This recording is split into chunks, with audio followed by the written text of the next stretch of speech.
Gadan ang sarong delivery rider makalihi siyang suminemplang asin makabadol ang payo sa tinampong sakop kan barangay Santa Ana Panganiban Catanduanes alas 11:35 nin aga kasuudma. Binisto ang biktima na si alias Charlie, 26 anyos, residente kan barangay Mabini, parehong Banwaan. Sigun kay Police Captain Jomar Dilavin, ang acting chief of police kan Panganiban Municipal Police Station, pigbabaybay kan biktima ang dalan pasiring sa barangay Poblasyon, haling barangay Santa Ana nga ni mag-deliver nin mga parcel, alagad nalingawang kan biktima na itaas ang stand kan sa iyang motorsiklo. Dangan kan mariparo, pinirit subuot kan biktima na itaas ang stand mantang nagaandar ang motorsiklo. Hasta sa mawa aran balanse na nauli sa iyang pagkakadiskwido. May mga barrier po kaya dyan na sa may spillway.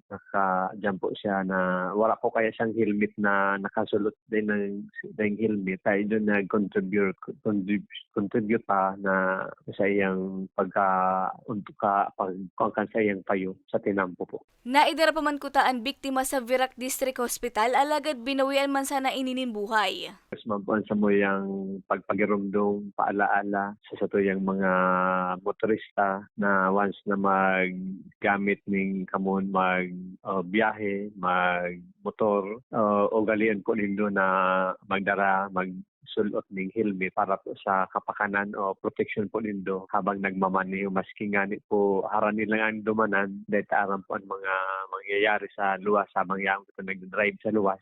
So, permit ako o ugalion na magdaraming helmet pasiguro po na suluton yung full face helmet po para po maiwasan tapuan anuman na aksidente. Then, yung mga proper registration kasi ito yung mga motor license, yan po o ipa-update po permi sa LTO para sigurado po kita habang kita nagmamaneho, nagbabiyahe. Then, sa ito yung mga kaubayan man po na yaong po sa mga harami sa tinampo na nagbabalading mga paroy o nakiorol man po kami sa indo na dahil na po kung magparabalading mga araw kaya na o paloy paray kay igo po kita ni existing mga laws na pigbabawal po o na magbalad po kita ng palay para dahil po sa maging kausa o makaapekto sa yung mga motorista. Sa presente, pigbibilaran na ang bangkay kan biktima sa saindang residensya. Para sa mga baretang tatak Bicol, Regine Boy.